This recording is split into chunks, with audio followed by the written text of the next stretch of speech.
Tudo bom, pessoal? Bem-vindos. Sou Adriano, professor de arte. Hoje vamos falar sobre arte romana ocidental. Vamos ver seus elementos essenciais, trazendo seu aspecto teórico e prático. Vamos pensar um pouquinho, gente, antes da gente entrar na aula, só para a gente entrar com foco mais aprimorado. Roma Antiga possui tecnologia de uma grande cidade moderna nos dias de hoje? Por que existem construções romanas inteiras? Por que existem construções romanas inteiras até hoje? Existe algum elemento mágico responsável por essa façanha? Vamos tentar dar uma imaginada e vamos seguir em diante já para a gente responder essas perguntas. Primeiramente, nós vemos que Roma ele nasceu exatamente com um contexto mitológico muito forte. Então vamos tentar conhecer um pouquinho o começo de Roma. Os irmãos Rômulo e Remo, filhos do deus Marte, e Reia, uma sacerdotisa de Vesta, foram jogados no Rio Tibre para morrerem. Porém, uma loba os salva e os protege. Posteriormente, foram resgatados por Faustulo, um pastor de ovelhas que os criou como filhos. Rômulo, em 21 de 4 de 753, funda Roma. Nós vimos que, dentro da mitologia romana, nós vemos que o deus da guerra, ele toma por esposa Reia. E Reia, ela acaba se tornando uma sacerdotisa de Vesta. Então a sacerdotisa, ela não poderia de maneira nenhuma se envolver. Ela não poderia ter um relacionamento, ela tinha que se manter virgem. Mas Marte, ele na sua fugacidade, de repente na sua paixão, ele foi lá e esteve com Reia. Então nisso surgem os dois meninos, os dois gêmeos. E como a lei romana falava que não podia, os dois meninos foram jogados no rio para que morressem. Infelizmente, era um costume normal na época. E eles foram resgatados por essa loba, que é essa loba aqui do lado, que é chamada de loba capitoliana, que ela acabou se tornando um símbolo de Roma. Ela foi protegida por esse animal, até que um pastor de ovelha encontrou os dois meninos e os criou. E nisso nasce exatamente esse cunho de Roma. Roma, desde o começo do seu nascimento, já tem aquele cunho de guerra. Então ele já foi feito pelo próprio, eles já foram os fundadores idealizados pelo um deus da guerra, então já tem esse cunho exatamente ser um grande império, que foi chamado inclusive de Império de Ferro. E nós temos o contexto histórico de Roma. Em 753 é fundado um pequeno povoado na Península Itálica por descendentes dos povos etruscos e latinos. O registro mais antigo é de Marco Terêncio Varro, 116 a 27 a.C., durante o reinado do imperador Augusto. Então nós vemos que essa nação ela surge com uma pequena tribo, ou seja, várias outras tribos existiam e um grupo de pessoas se juntam e começam a trazer aquilo que vai se tornar Roma. Roma, no princípio, ele é um reinado, depois se torna uma república e mais tarde vai se tornar um grande império.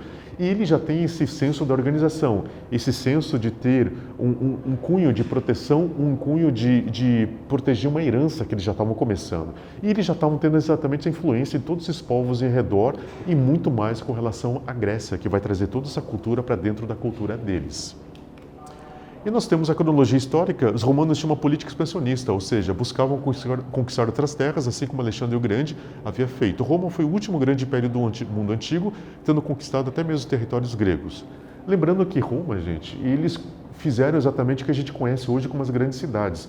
Eles prepararam a Europa para se tornar o que a Europa é hoje. Ou seja, eles fizeram toda a ligação da Europa através de suas estradas, e eles trouxeram a modernidade, muito como Alexandre fazia. Alexandre criou as Alexandrias, que eram cidades que eram respeitadas sua própria cultura. Agora Roma faz essas cidades ficarem ligadas e começa a fazer com que essas cidades começam a conversar. E como você está vendo aqui em vermelho, que são todas as partes que Roma conquista, estão em volta do Mediterrâneo. Estrategicamente falando, uma coisa genial. Por quê? O Mediterrâneo é o cunho de comércio. Ou seja, todas as nações dominadas por Roma, elas têm essa ligação pelo comércio através do Mediterrâneo. E com isso, a sua cultura, o seu modo de viver é espalhado por toda essa região. Agora, todas as pessoas têm o direito de se tornarem cidadãos romanos, regidos por uma lei, regidos por um imperador e regidos exatamente por uma religião. Então, dessa forma, está tudo organizado e todos estão tendo o mesmo senso comum de cidade grande.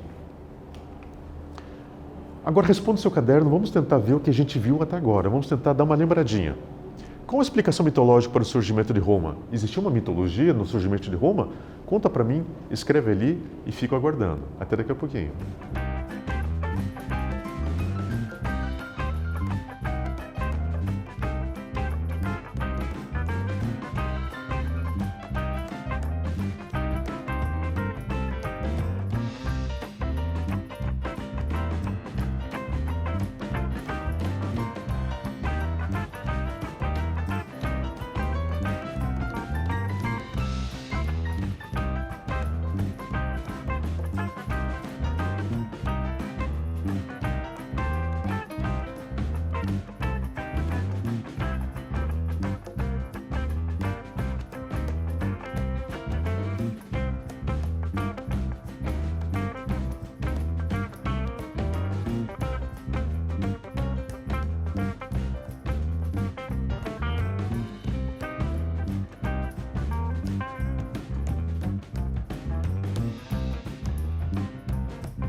Ok, pessoal, responderam lá?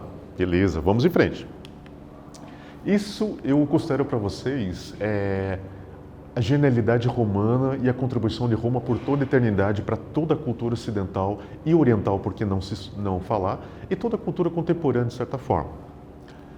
Criação do concreto.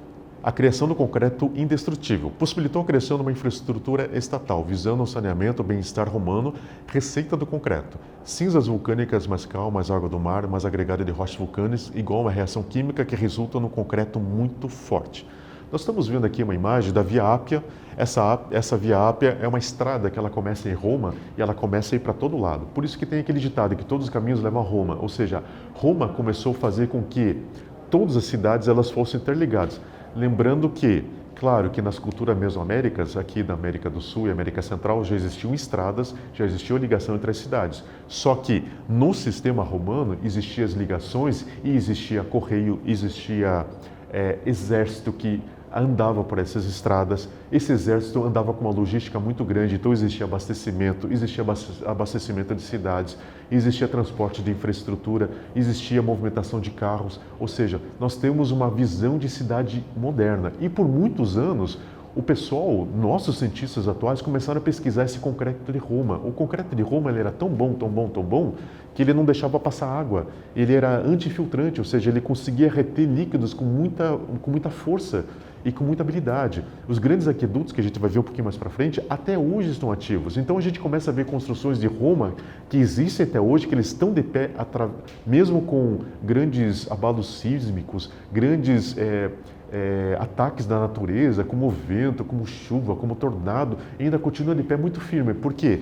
Por causa da reação química que era provocada com relação a esse concreto.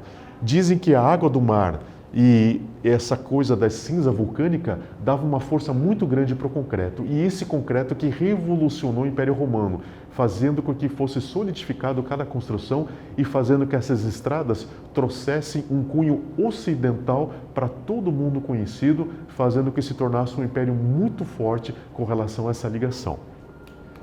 E nós temos a questão da arquitetura. O arco romano possibilitou maiores vãos, altura e distribuição de peso muito mais eficaz do que as colunas gregas. Essa tecnologia foi importante para a possibilidade de criação de monumentos arquitetônicos gigantescos e memoráveis. Lembrando, gente, que o arco romano até hoje é utilizado. Porque, através da sua própria estrutura, que nós temos aqui o intradorso e o extradorso, nós temos uma pressão muito grande que ela fica nessa parte de cima, que nós chamamos aqui de chave. Ou seja, todo o peso do arco ele se concentra para baixo e quando você coloca a chave, esse peso se distribui. Ou seja, falando pela física, é uma construção perfeita, porque ela pode fazer com que todo o peso de uma estrutura enorme ele se concentre naquela pequena pedrinha na parte de cima e ele se distribui. Então, o peso ele é distribuído e se torna um peso mais leve com a estrutura grande. O romano, por exemplo, o grego ele conseguiu fazer a construção. Exatamente, a inspiração do egípcio veio para o grego e o grego fez grandes construções. Só que as grandes construções ele é até uma altura. Agora o romano faz com que essas construções tornem-se em andares. Ele faz uma construção muito mais memorável. Grandes estruturas agora são feitas pelo romano graças a esse pequeno elemento chamado arco romano. E nós temos exemplo dentro da arquitetura, esses arcos, e nós temos agora os grandes portais. E nos portais, os romanos, como eram um povo muito militar, eles colocavam as famosas estelas. As estelas eram baixos relevos que contavam suas grandes batalhas. Então, se a gente conseguisse colocar digamos assim, o início das histórias em quadrinho, vamos colocar dessa forma, os romanos já faziam essa história em quadrinhos aqui, faziam a contagem de várias facetas de uma batalha. Ou seja, tem grandes monumentos que têm quilômetros e quilômetros contando a história de grandes batalhas, exatamente por cima desses arcos, fazendo o registro da história para que a gente conhece hoje. Então, esses arcos eram comemorativos, mas também eram arcos estruturais, ou seja, grandes estruturas, grandes templos, grandes palácios usavam exatamente esses arcos para fazer essa grandiosidade de materiais e utilizando grande habilidade na sua ornamentação, fazendo isso que nós vemos como arquitetura romana. E dentro do arco nós tivemos ainda grandes inovações dentro do próprio arco. Nós temos a criação de outras inovações que nem a abóbada e a cúpula ou chamado domo. Nós temos a abóbada em berço, a abóbada em aresta. Lembrando que abóbadas e cúpulas ainda são muito utilizadas de hoje, principalmente em igrejas. Então nós temos aquelas estruturas colossais, enormes, sem colunas no meio. Ou seja, esse arco muito grande utilizado, ele sustenta todo o peso sem a utilização de colunas. Então nós temos agora, através de Roma, os grandes espaços. Nós vemos até hoje igrejas que têm aquele espaço enorme e aquele teto enorme, que é exatamente graças a essa invenção da arquitetura romana. Então nós temos as abóbadas e as cúpulas. Lembrando que o exemplo da abóbada, qual que é a diferença da abóbada e da cúpula? A abóbada, ela sempre vai estar apoiada em colunas, enquanto a cúpula é um elemento esférico sem apoio, ou seja, é uma esfera cortada na metade que ela tem apoio na própria parede, enquanto a abóbada, ela tem sempre as colunas fazendo a sustentação ou, muitas vezes, tem dois muros e ela fica na parte de cima do muro. Essa é a estrutura que nós temos. Essa aqui é a cúpula do Palácio de Adriano, que até hoje existe. E nós temos a questão da arquitetura, e mais abaixo temos um aqueduto, um sistema que leva a água pura das montanhas para os principais locais romanos, utilizando os arcos romanos como estrutura. A água corria na parte superior do aqueduto e a gravidade dava conta do resto. Ou seja, se vocês tiverem a chance de irem para Roma, ou se vocês quiserem verem pela internet Roma, deem uma olhadinha naquelas fontes romanas que até hoje existem. Essas fontes, gente, essa água que tem abundância dentro de Roma, são águas que vêm das montanhas. Roma, ela é cercada por 7 montes e esses 7 montes têm muitas fontes de água. Então os aquedutos eram simplesmente pontes que vinham da parte de cima dessas montanhas e essas pontes iam trazendo água por cima. E se lembra que eu falei do concreto romano? Concreto impermeável? Até hoje os aquedutos da antiga Roma são ativos, ou seja, até hoje Roma recebe água das montanhas através de aquedutos que têm muitos anos e existe com grande funcionalidade ainda. Então essa água ela chega em Roma com grande abundância, então é uma água que é autorrenovável, ou seja, essa água vem da montanha, ela vai lá e ela volta através das chuvas, através do degelo, volta para a montanha e essa água volta para Roma da mesma forma graças à gravidade. Agora responda o seu caderno, gente. Em sua cidade existe algum prédio arquitetura que tem algum desses elementos arquitetônicos desenvolvido pelos romanos? Qual a importância das inovações romanas para o nosso cotidiano? Dá uma pensadinha. Pense bem, será que aquelas coisas do passado existem nas cidades de hoje? Escreva para mim, eu estou aguardando vocês. Até!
Aí, pessoal, responderam lá? Beleza, vamos em frente. O que nós vimos na aula de hoje? Nós vimos o início da história da cultura romana, seu desenvolvimento até virar uma grande império mundial.